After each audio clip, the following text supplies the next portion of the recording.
Welcome to Gapology Radio with your hosts Mark Tinas and Brian Brockhoff. This is your leadership development podcast where they share unique insights with the purpose of helping leaders achieve their greatest potential. You can learn more by reading their books, Gapology, IMBAR, and Speed of Purpose, or by participating in one of their workshops. All of this and more can be found on their website, gapology.org. Hey everybody, welcome to Gapology Radio. First off, I'd like to thank everyone for all the nice comments about last week's show with our special guest, Kim Rooney. It was a little different episode that we recorded live right here in my home office studio, which was super refreshing, actually. Normally, we use Zoom to capture all the audio as Mark lives in California, Judy's in Minnesota, Sarah's in Florida, and I'm right here in Kansas City. And Zoom's made all this so much easier, and I think the quality is actually improved as well.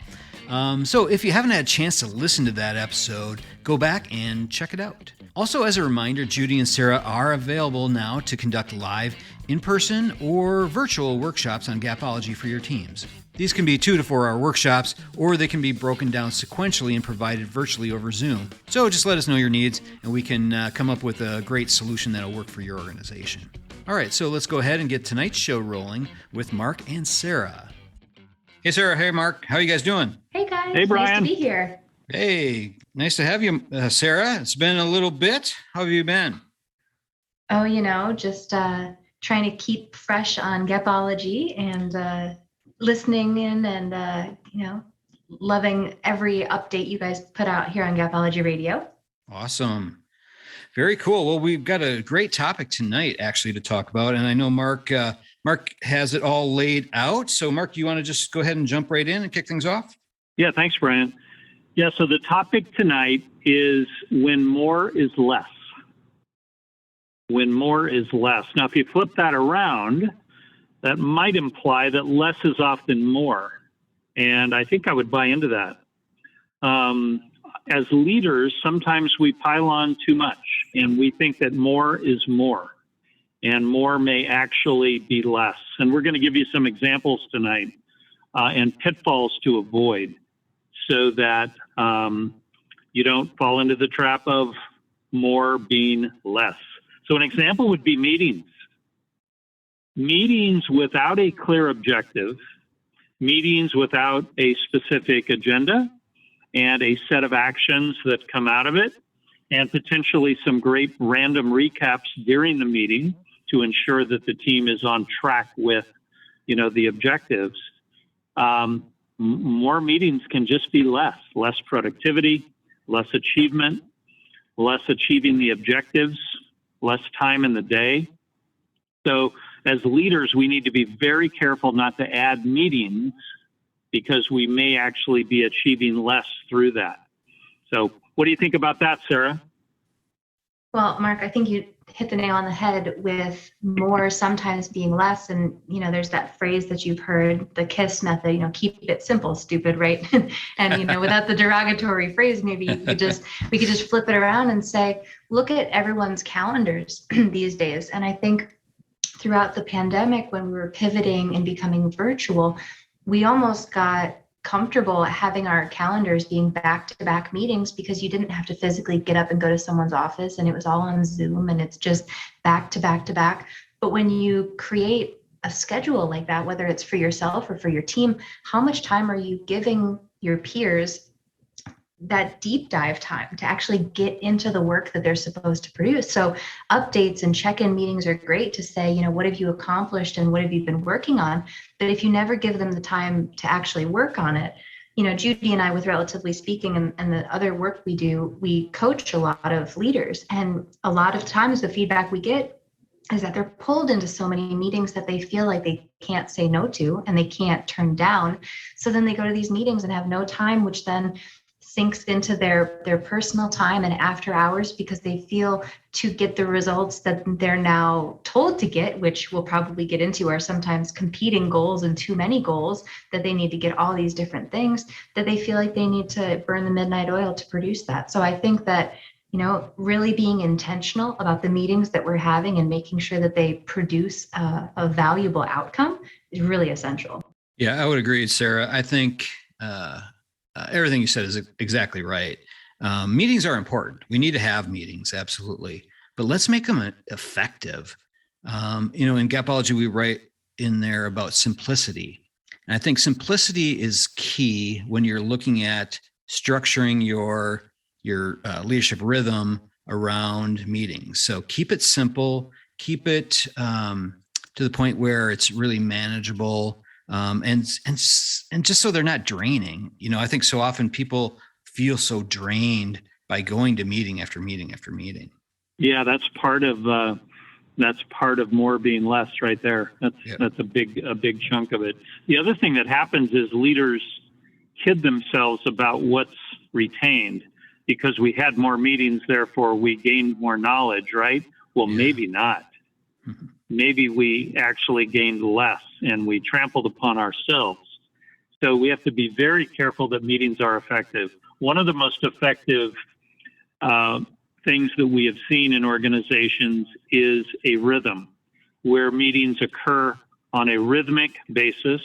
Everyone knows what the meeting's about, what to prepare. There is a specific outcome and objective laid out, and it's predictable, known going in, a set of actions coming out of the meeting that the team follows up on, and that creates, the more accomplished, better results.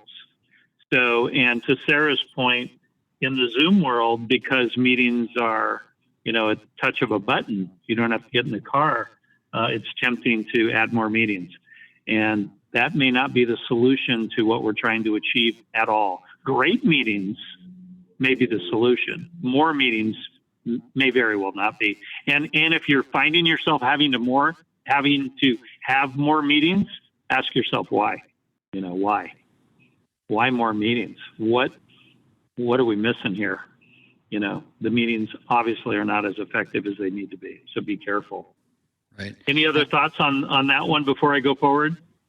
Yeah, Mark, I think it's funny you mentioned something really quickly, talking about that, assuming that because it was communicated that it was retained. And just because you had a meeting about something, I'm pretty sure that everybody who's married can probably relate to the fact that just because something was said doesn't necessarily mean that it was retained. And I was a college professor, and that same type of standard holds true, that I could say, well, we had a class about this. I had a whole lecture about this. What do you mean you didn't understand it? And if I rested on my laurels and said, well, I know that I told you, or I know that it's in the syllabus, then it's kind of making that assumption. But using the tools that are laid out in Gapology, especially my favorite, which I hope we get to, which is the habit ladder, but using these tools to gauge that retention, that's true retention, it really helps you connect to your team. And then, like you said, Mark, then you're saying, if you feel the need to have more meetings, you're actually probably going to be pleasantly surprised that if you make sure that the retention is actually there, that the knowledge and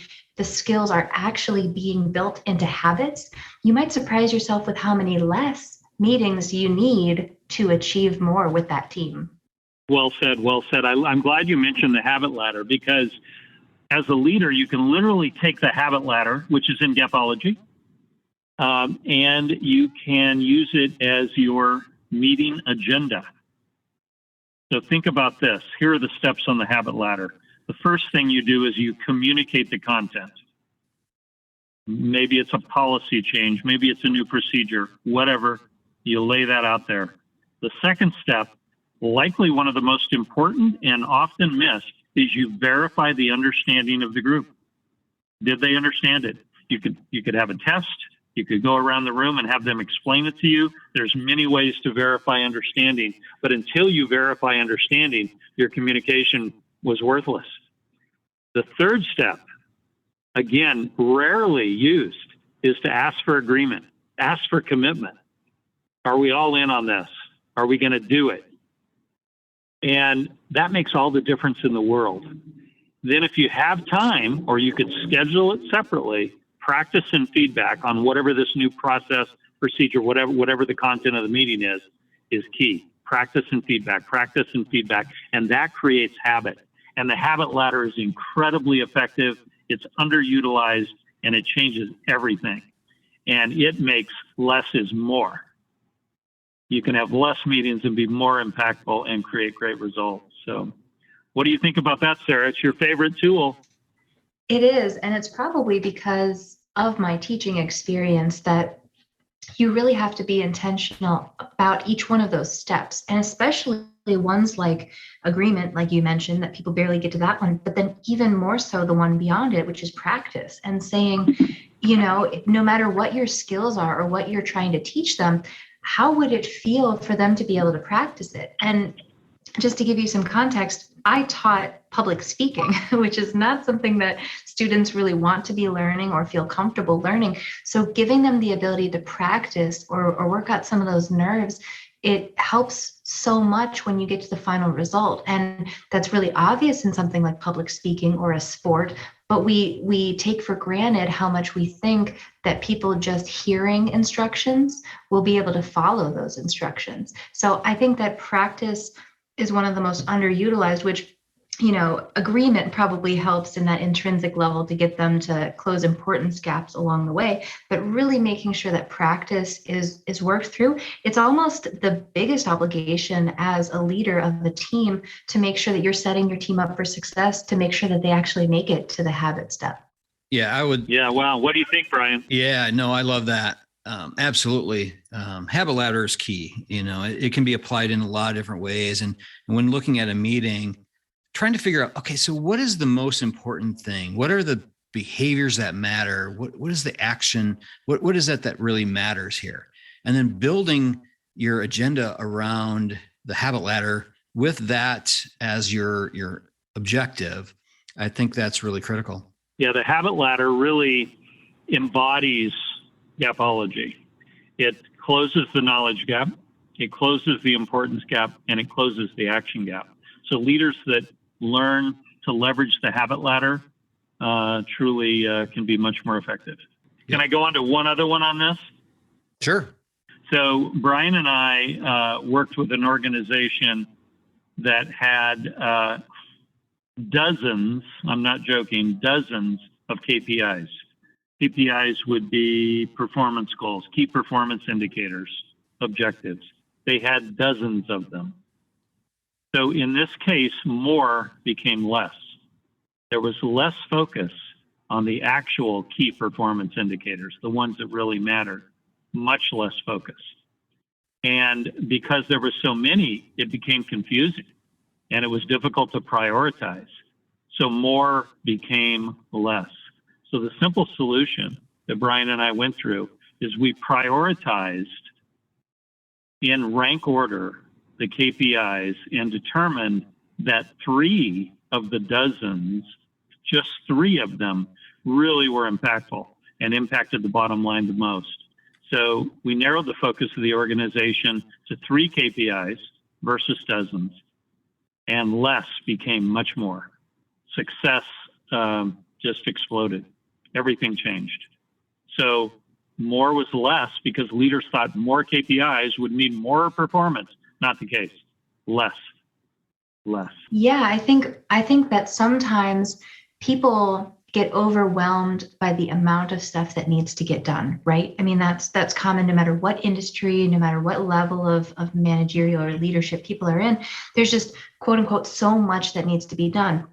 So if you're tasking these things out to your team and you're not prioritizing those KPIs and saying, these are the things we need to focus on in this order and here's why, then that kind of messiness, then it trickles down into your team and then your team doesn't know what to focus on. So your team, probably with some understandable confusion, they might just work on what they feel like working on or what they're good at, and they might procrastinate the things that they're unsure about because they weren't really sure if it was actually important because it was just kind of lumped in there with everything else anyway.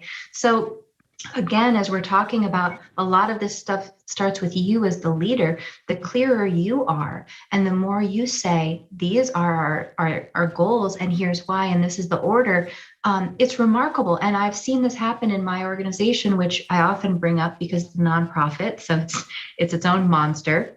But, it was really haphazard, and the organization really didn't seem to have a true north. And there were changes in leadership. It was just a jumbled mess of what are we doing? Gosh, there's so much to be done. There's not enough time in the day. And I took office in November, and we got very clear about we need to increase our board members, we need to increase our business members, and we need to raise funds. And we've hit all three of them by the end of Q1. So I kind of look back, and it's not like I'm judging the people who came beforehand, but you can tell how it trickled down, that the haphazardness or the lack of concise goals made it really hard for you to onboard anyone into this organization with clarity of what they're expected to do. Yeah. Wow. You know, it's interesting. You were just laying out everything from Gapology that we're talking about. You taught me well. Yeah. It's amazing how you can get that kind of movement in that short period of time with focus on priorities, creating simplicity around all the different activities that you're doing.